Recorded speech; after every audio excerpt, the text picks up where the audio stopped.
Despite my efforts to be kind, it's disheartening that my sister-in-law spoke with an icy tone, seemingly pushing me away. She remained resolute about claiming my brother's estate and showed no willingness to compromise. I couldn't shake the growing anxiety that enveloped me, casting a shadow on my spirits.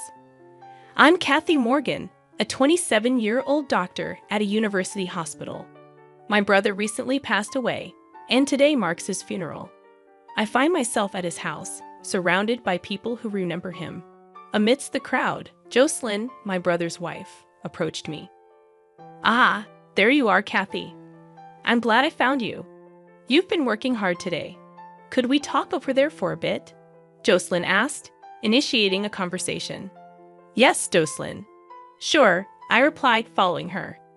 My brother and Jocelyn married 3 years ago and moved into the spacious house where we grew up. The house, meticulously built by our parents, boasted a large garden and other features. Despite our comfortable living arrangements, our family faced challenges. My mother battled a chronic illness, confining her to a hospital since my early childhood. My father's wealth allowed us a comfortable life, but he too succumbed to overwork and joined my mother in death. Left alone in the large house, my brother and I became each other's company. Though he continued living there and flourished in his medical career, I ventured into a life of my own after university. The days leading up to my brother's funeral passed in a blur. As we moved from crowded rooms to quieter hallways, Jocelyn approached me with a grave matter. "Actually, there's something I need to talk to you about, Kathy. It might seem too soon after the funeral, but it's about the inheritance. It's a very important matter." So, I believed it was necessary to have a discussion with you beforehand. However, I found myself bewildered and uneasy as Jocelyn suddenly broached the topic of inheritance. Are you talking about my brother's inheritance?" I asked, seeking clarification.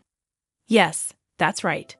Since we don't have children, the inheritance would be between you and me.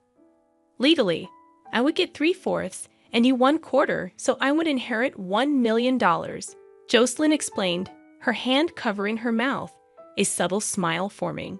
Her revelations didn't stop there. "Oh, and I'll be taking this house too. After all, it's the house where I lived with Henry, and it's filled with our memories as his wife. It's only natural that I inherit the house, right?" She continued. "What I wanted to confirm with you, Kathy, was this. You don't have any objections, do you?" Jocelyn spoke gently and calmly, but there was a lack of the expected sorrow over losing her husband. I had only met Jocelyn at my brother's wedding, making this our second encounter. The indescribable unease I felt during our first meeting returned as I observed her behavior. Back then, I only vaguely understood, but now, after losing my brother, she seemed to be revealing her true nature. Unable to contain my discomfort, I confronted Jocelyn.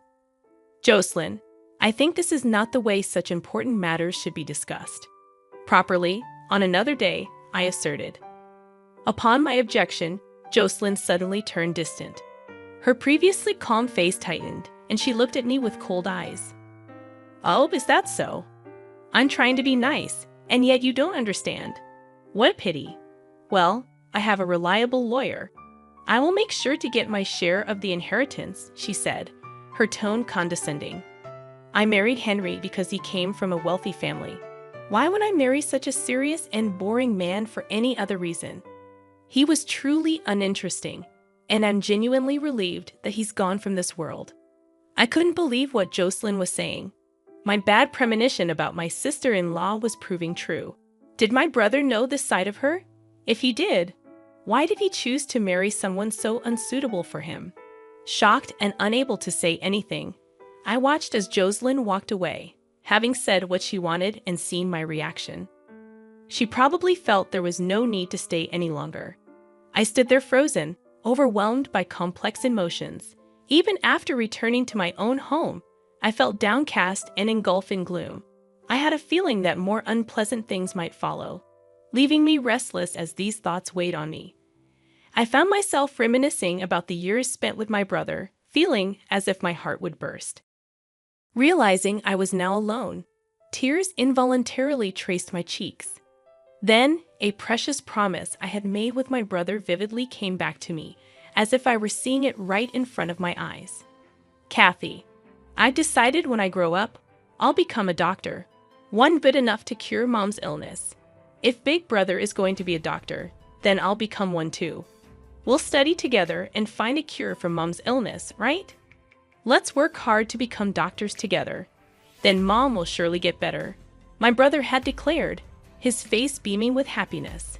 That important promise echoed in my mind after our mother passed away. My brother reaffirmed his resolve to me, saying, Kathy, I've decided to pursue medicine. There are many people like Mom fighting against diseases. I want to continue researching until we find a treatment for her illness. I shared his sentiment, and together we seriously aimed to become doctors. But now, my brother is gone, and I felt the weight of working hard for both of us. 3 days later, a problem arose. I received a call on my cell phone from the hospital where my brother had worked.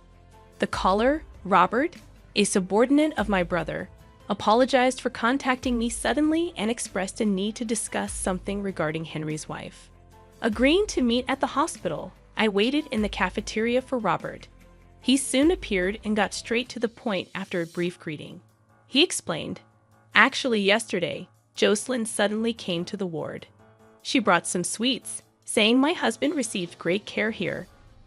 Then she asked who was the closest to her husband among his colleagues.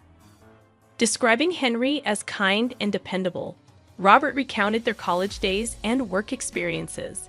However, Jocelyn's line of questioning seemed to change, as if she was probing for something more. She then asked, Is there anything my husband was hiding from me? Instinctively feeling that getting further involved was dangerous, I answered, Not that I know of. Suddenly, Jocelyn raised her voice, demanding to see where her husband's belongings were.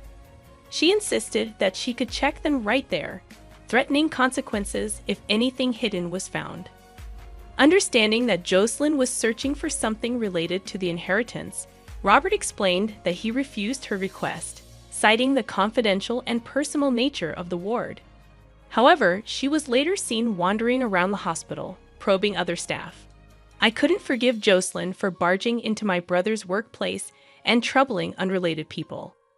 Deciding it was best to meet with her directly and settle things, I thanked Robert and was about to leave when Jocelyn appeared at the hospital entrance. It seemed like she was planning to probe around the hospital again today. Noticing me, Jocelyn approached and spoke. Oh, Kathy, what are you doing here? Were you thinking the same thing, perhaps?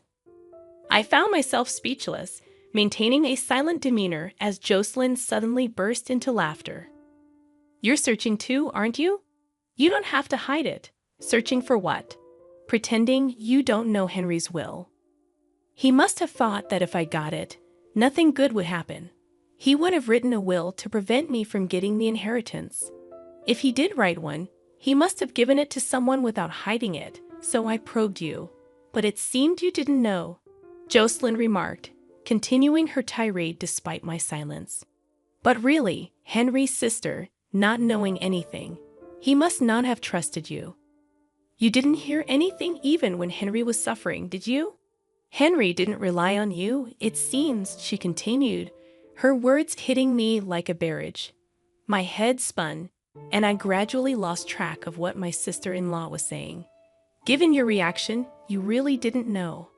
About a year ago, I noticed Henry's demeanor was different, so I asked him if something was wrong. Then he said he might be ill with the same disease as your mother. He looked very troubled. His complexion was poor too. Henry was often busy and away, and I was out too, so we didn't see each other much at home. But I noticed something was wrong with him. He must have been suffering mentally. As for me, I married him thinking I'd never have to worry about money. To be burdened with caring for a chronically ill husband was the last thing I wanted, Jocelyn confidently explained, seemingly unaware of the impact her words had on me. In shock, particularly about Henry suffering from an illness, I stood there stunned. Henry sounded normal during the occasional phone calls. He must have hidden it, not wanting to worry me. But I should have noticed something was wrong. We were the only siblings, and I didn't even know that he was suffering from the same illness as our mother.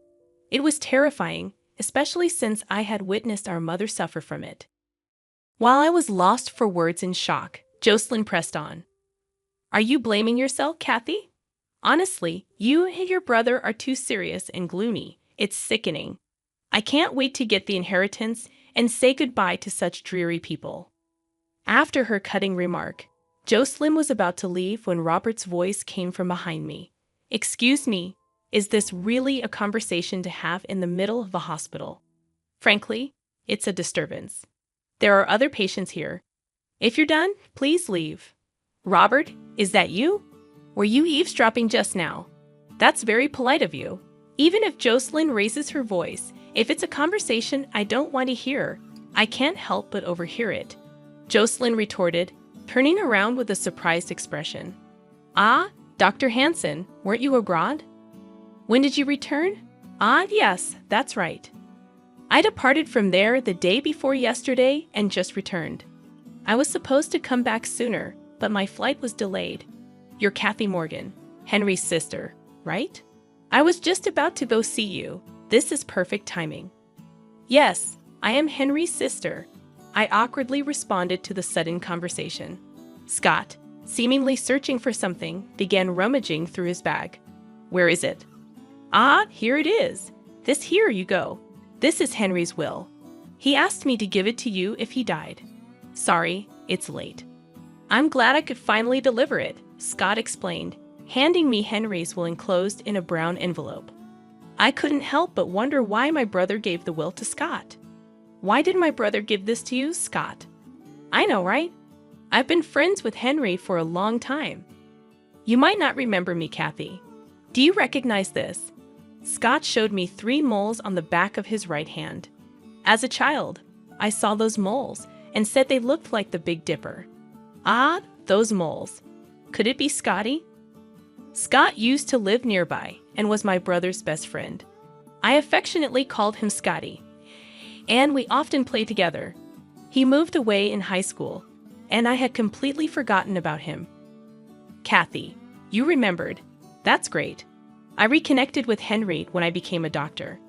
I'd always felt we were similar, but I never imagined we'd end up in the same profession. Henry talked about surprising you with our reunion, but then he found out about his illness. That's when he came to me with a request.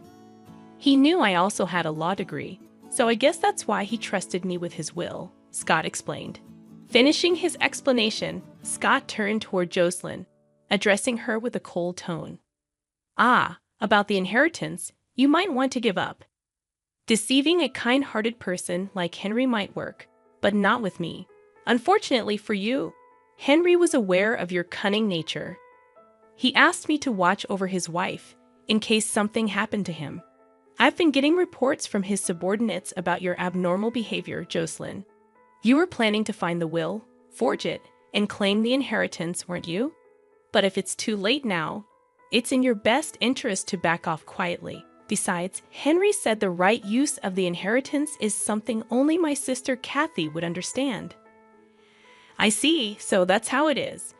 But to trust a sister who didn't even know about her brother's illness to leave a large sum of money to such a young girl, really, what was he thinking? Who knows what she'll use it for?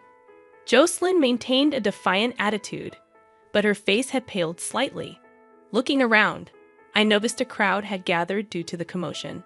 Among them were young doctors talking to each other. Hey, isn't that the person who wrote that paper and made headlines recently, right? I was thinking the same. That's Kathy Morgan, Henry's sister. I read her paper on rare disease research, and it was truly impressive. I heard she's going to do research abroad soon. The conversation among the young doctors caught the attention of other medical personnel, causing a buzz in the area.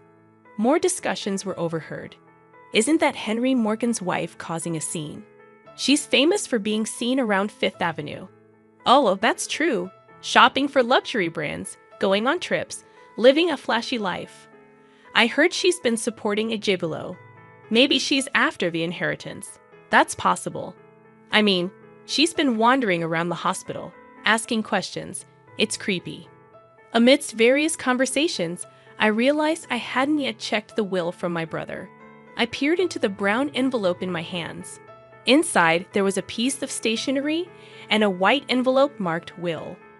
Upon opening it, I saw it began with "To Kathy" in my brother's handwriting. As I read through it, I was so shocked by the contents that I instinctively handed the will to Scotty. "Scotty, this is..." After reading the will, Scotty smiled quietly and addressed Jocelyn. "Jocelyn, it seems you've lost. Henry was planning to end his marriage with you. The letter says so. About the marriage certificate you forced him to write, it seems Henry never submitted it, so he wanted to assure his sister that she could rest easy. You and Henry were effectively in a common law marriage. You never had any right to the inheritance in the first place. That's a lie. There's no way he would do such a thing." Jocelyn's momentum faded, and she began muttering quietly to herself. "Kath, can I see that envelope too? May I?" "Oh, sure." Scotty peered inside the brown envelope and confirmed its contents, then added another blow. "Here's the official will as well, Jocelyn. If you want to see for yourself, I won't stop you. Feel free." Jocelyn's face turned ashen, and she looked visibly upset. She seemed at a loss for words, her lips trembling. Continuous criticism of Jocelyn rose from the onlookers. Jocelyn, now without an escape, was frozen in place. Soon, the hospital's administration, alerted by the commotion, had the crowd dispersed to their respective duties. When I looked up again, Jocelyn was gone.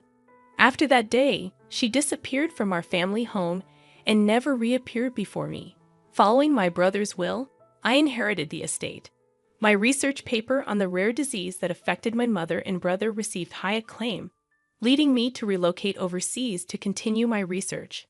Part of the inheritance was used as a donation to help those suffering from the rare disease, and the rest was allocated for research funding. Scotty, my brother's best friend, and now more than that, became my life partner. We, as medical colleagues working abroad, are planning to register after our marriage this June. Our hope to free more people from the grip of the disease that afflicted my mother and brother remains unchanged. Together as husband and wife, we aim to continue our research, supporting each other along the way.